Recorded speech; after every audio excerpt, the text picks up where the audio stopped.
Japan is a place that I've dreamed of going to for years, and finally my dream came true. During my first days in the country, I explored and ate my way through Tokyo. I visited the Tsukiji Outer Market, drank some of the best coffee in the world at Glitch, and later had amazing cocktails at the legendary Star Bar. I also enjoyed an incredible feast of tempura at Tempura Abe Honten and saw a ton of amazing sights. Simply put, my first few days in Tokyo were amazing.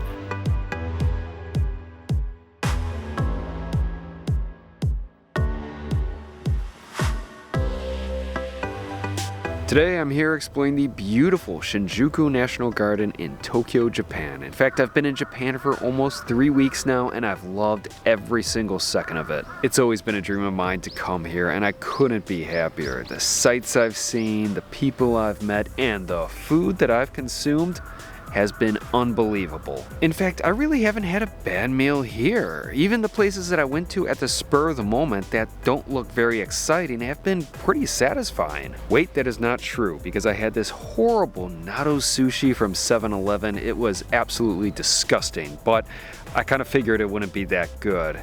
At the same time, it wasn't as bad as I thought it would be. Anyway, my Japan adventure really started back in New York City, and this is my story. My day started early as I took an Uber from my apartment to LaGuardia. From there, I took a short flight to Detroit. After a brief layover, I was on my way to Tokyo. I had nearly 13 hours in the air, and I made the most of it. I watched Top Gun Maverick, John Wick 4, Longlegs, and a bit of The Great Gatsby. Food-wise, it wasn't good, although the Japanese option was decent, but the pizza twist snack I was served was easily the worst thing I ate so far in 2025. Plain and simple, it was awful.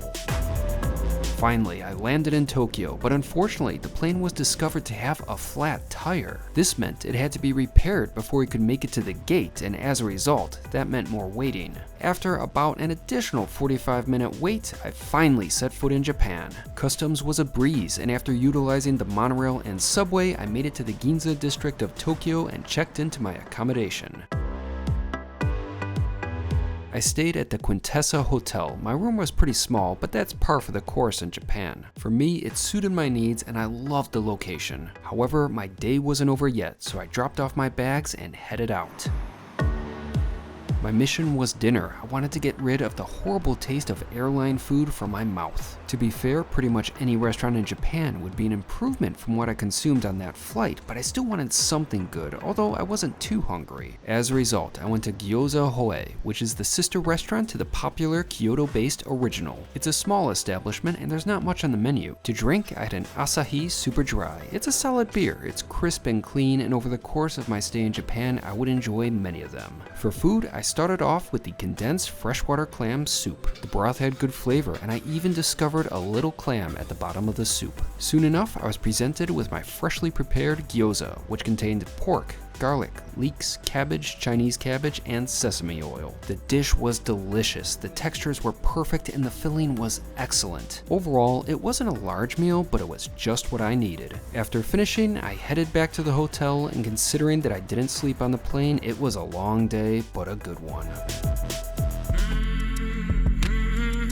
I woke up early. The fatigue I had yesterday was gone and it was replaced with excitement. First things first, I needed coffee. I wanted to go to Glitch, which is one of the best coffee shops in Japan, but unfortunately it didn't open until 9 and I was up by 6:30. As a result, I figured I would go to Glitch in the afternoon and stop by the nearby Starbucks in the meantime. The Ginza Starbucks I went to is actually very special. It opened in 1996 and it was not only the first Starbucks in Japan, it was the first Starbucks to open outside of North America. On the first floor, there's even a signature from Howard Schultz. For my order, I just got a standard coffee and a matcha cream donut. I do appreciate seeing the different offerings from American establishments in other countries, and the donut wasn't bad. In addition to getting caffeinated, I did a bit of reading, but also developed a loose plan for the day. After finishing, I set off to explore Tokyo. I stopped at an ATM to get cash and marveled at just how clean and organized the city was. Soon enough, I found myself at the Tsukiji Outer Market, which is a major tourist attraction. The Tsukiji Market was the largest wholesale fish and seafood market in the world until it closed in 2018 and operations were moved to the new Toyosu Market. I wish I could have seen the place before it was no more. It seemed like it was featured on every single travel show taking place in Tokyo. Today, just the outer market remains. It's a bit touristy, but it does offer a lot of food. First, I wanted to get a lay of the land and see what my options were. At that point, I felt so incredibly happy. I was on an adventure in a country that I've always dreamed of going to, and I was about to eat lunch. I started with a croquette, which was topped with dried bonito. The croquette was delicious, but I thought that the bonito flakes were unnecessary and made eating the snack slightly cumbersome. Next, I spotted a restaurant offering grilled skewers, with one of the options being eel liver. I've had plenty of eels, but I don't believe that I've ever tried their liver. It was actually pretty good. It had a bittersweet and savory flavor. I liked it.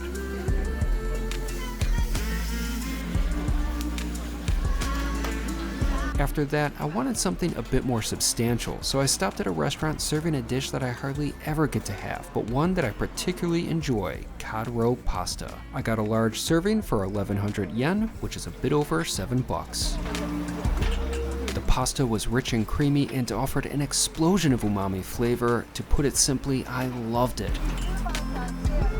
Finally, I wanted to finish with something sweet, so I got a daifuku mochi with a white strawberry on top. It was outstanding. The strawberry was supremely sweet and the texture of the mochi was spot on. The treat set me back 800 yen, which is a bit over $5. Now that's costly, but fruit in Japan is seriously on another level. Before I left the market, I spotted rows of gachapon machines which dispense small and sometimes very unusual toys. I thought that I would get a souvenir, but unfortunately the machine that I utilized didn't give me a figure of a friendly cat with trays of food like I thought it would, but instead a lame stamp.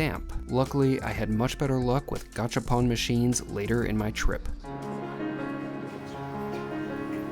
After leaving the area, I checked out the Namiyoke Shrine. Because of its proximity to the former fish market, it became an unofficial guardian shrine for the marketplace. It was beautiful and certainly worth stopping to see. I walked around the area a bit more and took numerous photos. I was thoroughly enjoying myself. After my explorations, it was coffee time once again, so I went to the Ginza location of Glitch Coffee. As expected, there was a line, and I waited about 25 minutes before stepping inside, but the wait was worth it. Once I was in the shop, a knowledgeable barista guided me through the offerings. I could actually open up the jars and smell the beans, which had the most interesting and heavenly aromas. I settled on the Ethiopia Sidama Bensa Aloe Village.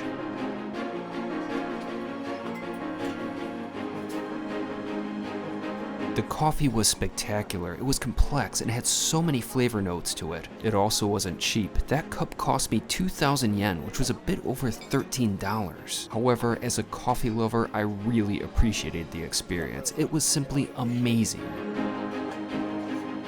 After getting caffeinated, it was time for some more sightseeing. I stuck to the Ginza area of Tokyo and spontaneously decided to check out the Art Aquarium Museum. Basically, it's an art installation featuring beautifully lit fish tanks filled with a variety of sea creatures.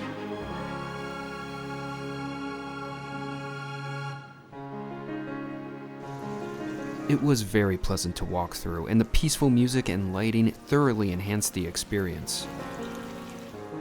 Although, and I'm no expert on fish, I question if some of those tanks were actually large enough to house them because some seemed quite small.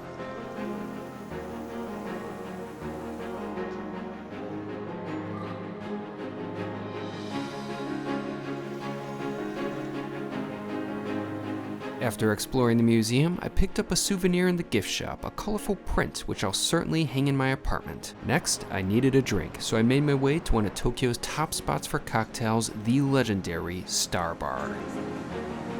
I arrived just as the establishment opened. It's a small place, but I love the aesthetic and feel. In fact, Star Bar and its head bartender Hisashi Kishi have been so influential that Seiko launched a line of collaborative watches that were inspired by the bar's cocktails and sunsets of Tokyo.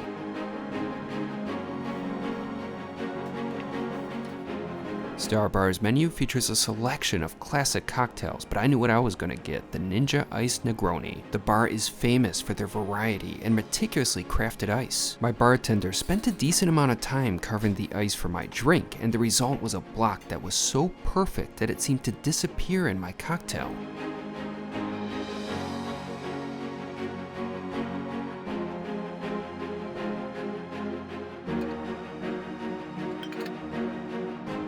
The illusion was stunning.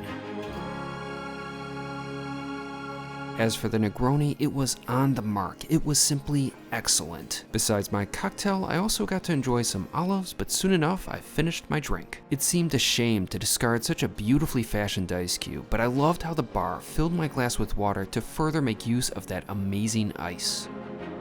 I looked at the menu once more and decided to get another drink. At that point, I was starting to feel a bit of jet lag, so the espresso martini sounded like a fine choice. Just like the Negroni, it was fantastic. That was a textbook example of what an espresso martini should be. Star Bar certainly lived up to the hype. I even asked my bartender if I could take one of the coasters, and he gave me a fresh one, which made for a nice memento. My bill, which included the cover charge, totaled to 6,000 yen, and that equated to around $39. After Star Bar, I returned to my hotel to drop off some stuff, and I reflected briefly about my experience. So I'm back here at my hotel, and I've got to say I really enjoyed my experience at Star Bar this evening. It may not be the bar for unique original concoctions, but what they offer is pure expert craftsmanship on a lot of classic cocktails. At first I had some reservations, especially with regards to the Ninja Ice. I was thinking to myself, how much can an ice cube really impact the overall drink? I found out that it could play a pretty large role, and that Ninja Ice is just plain and simple pretty damn cool. To sum it up, Star Bar lived up to the hype. It wasn't long until I was back on the streets of Tokyo. It was time for dinner. I decided to go to Tempura Abe Honten, a tempura restaurant that once maintained a Michelin Bib Gourmand. The basement level restaurant is accessible by a somewhat sketchy and creepy elevator. Luckily, I safely made it to the restaurant and was seated around the counter. There were a few different tempura sets, and I chose the basic one. To drink, I got an Asahi super dry beer, and then it was on to the pleasant tuna appetizer.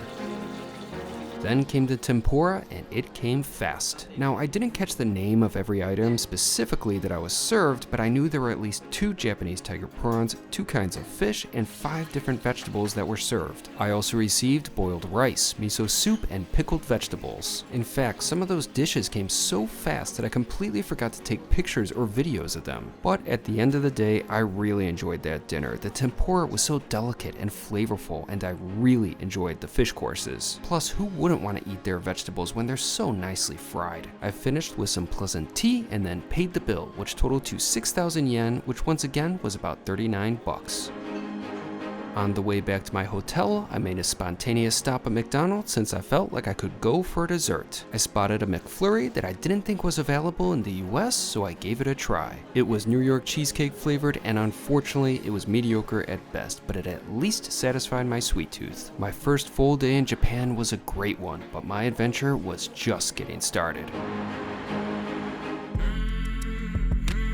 Once again, I woke up bright and early, and I decided to give the coffee shop inside my hotel a try for breakfast. It was fine, nothing special, but I did get the caffeine hit I needed. Soon enough, I was back on the streets of Tokyo. I decided to walk to my destination since it was such a nice day out. I love walking, you never know what you'll see. Eventually, I made it to the Imperial Palace, which is the main residence of the Emperor of Japan. I took a ton of photos. The area was beautiful, but I took a pause in my explorations to get an early lunch. Later that day, I had a reservation at the 2 Michelin-starred Fleury-Liege, so I planned my day accordingly. I found a nearby office building housing a number of restaurants. I spotted a place called Garb Public, and it looked promising.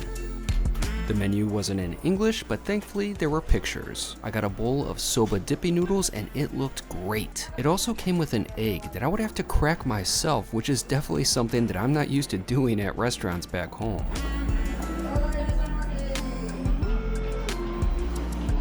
The noodles were very nice, and the meat and other accompaniments worked well. For being a completely random spot I chose for lunch, I thought that I made a good choice. After that, I decided to explore the nearby Tokyo Station. It's a massive complex that handles more than 4,000 trains arriving and departing daily. It was overwhelming just how large it was, but it was nice to explore. There was a Pokemon store and more gachapon machines, which I had much more luck with compared to the previous day. I also got myself a little treat, which was a strawberry scone, and it was decent. Before I went back to the Imperial Palace, I made a quick stop at a nicely designed Starbucks for a much needed double shot of espresso. Next, I checked out a part of the palace that I didn't get to see before, the gardens. Despite the fact that I was there in early February, which probably wasn't the best time of the year to see the gardens, they were beautiful nevertheless.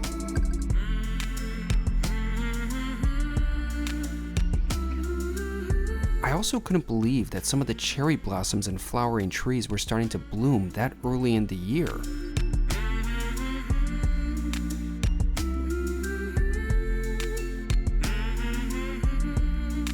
I truly had a wonderful afternoon at the garden, and I stayed until it closed, but for me the real excitement came later that evening when I went to Florilège and had a truly unforgettable meal.